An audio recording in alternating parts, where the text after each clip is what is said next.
7-year-old Devi was happily playing outside her house as her family was busy attending to relatives in their small house at Ambar Melakudiyarku settlement near the Adayarku village in Tamil Nadu's Puthukottai district. Devi's family had several domestic troubles, but despite these, she was a happy child and would play out in the open often. With school being shut down due to the lockdown, the only entertainment for the standard second girl was playing on her own outside her hut or with her 5-year-old sister Navita. Her father, 58-year-old Naguran, was an alcoholic and had two failed marriages. Devi and Navita were from Naguran's third marriage to Selvi, who was mentally challenged. The family of four lives in a small hut with no electricity, sanitation, or other basic facilities. Dalit hutments in this area are secluded away from the main village, and most Dalit families live in poverty. Alcoholism, domestic abuse is common, and there is little social support or help that children get to rise above these difficulties. It was around 4 p.m. on the 30th of June 2020 when Naguran and his wife noticed that Devi was not playing outside the house. They first thought she might have just strayed in the neighborhood, so they waited for her to return home.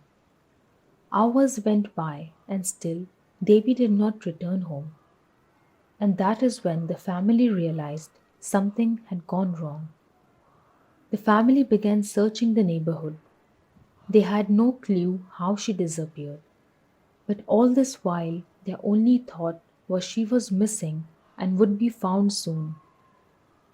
As night descended, the parents, along with the entire family, began a frantic night-long search for Devi.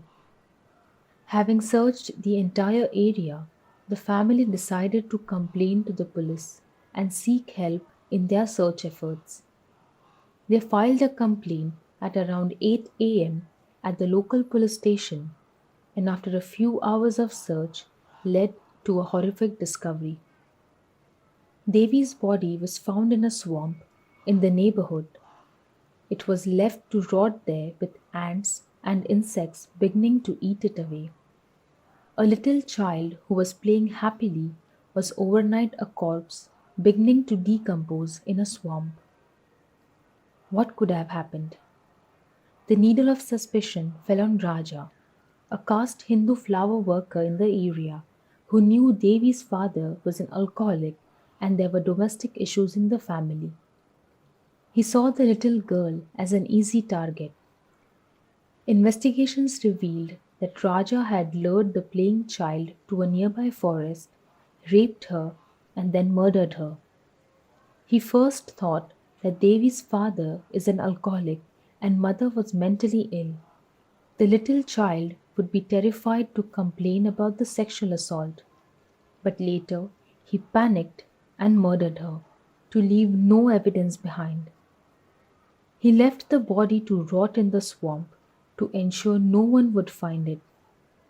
A case was booked under crime number 119/2020, sections 364, 302, 201, 376 of the IPC under sections 5M, 5J4, 6I of the POCSO Act and under section 32VA of the Scheduled Castes, Scheduled Tribes Violence Prevention Act 2015, and Raja was arrested and remanded to custody.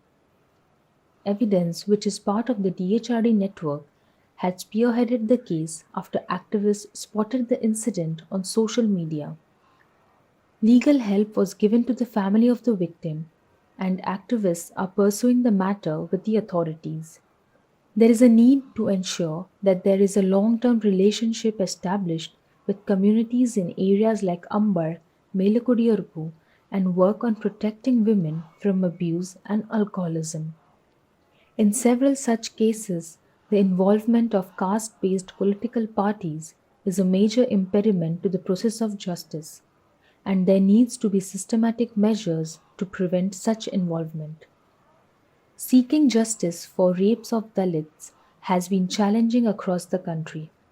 The Hathras case in Uttar Pradesh has hit the national headlines, but it is just one in hundreds of rapes of Dalit women that are reported around the country. Dalit children and women are extremely vulnerable as they are abused brazenly by caste Hindus in urban and rural areas. According to reports in Tamil Nadu alone, on an average 7 to 10 girl children are sexually abused every day.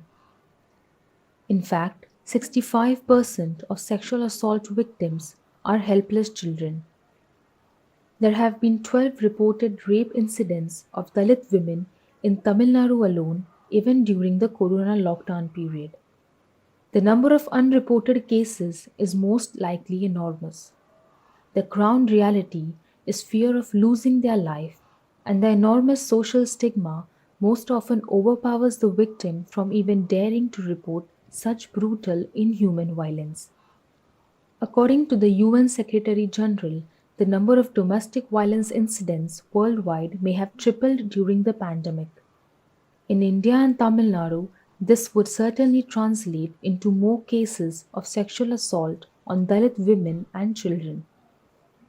Unfortunately, despite several cases hitting the headlines, the conviction rate for rapes in India is only 3%, and it is even lower in the case of Dalit women and children.